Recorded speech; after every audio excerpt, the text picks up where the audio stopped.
Medical mafia Ketan Desai અને સુમનદીપ વિદ્યાપીઠના સંચાલક મનસુખ શાહ વચ્ચેના સંબંધો જગજાહેર છે.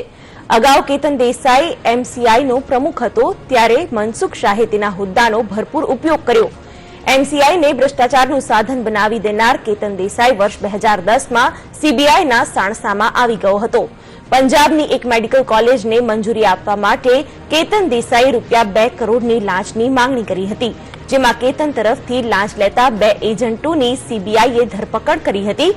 6 મહિના જેલમાં રહ્યા પછી કેતન સામે અપ્રમાણસર મિલકતનો ગુનો દાખલ કરવામાં આવ્યો હતો, જેમાં કેતન પાસેથી મોટા પ્રમાણમાં સોના ચાંદી અને 40 સ્થળોએ મિલકત હોવાના પુરાવાઓ મળી આવ્યા હતા, જેના પછી તેના કૌભાંડી શાસનનો અંત આવ્યો હતો. જેના પછી કેતન દેસાઈએ મનસુખ શાહ સાથે મળીને પોતાના વ્યક્તિ જ એમસીઆઈમાં પ્રમુખ બને તે માટેનો તખતો ઘડ્યો હતો.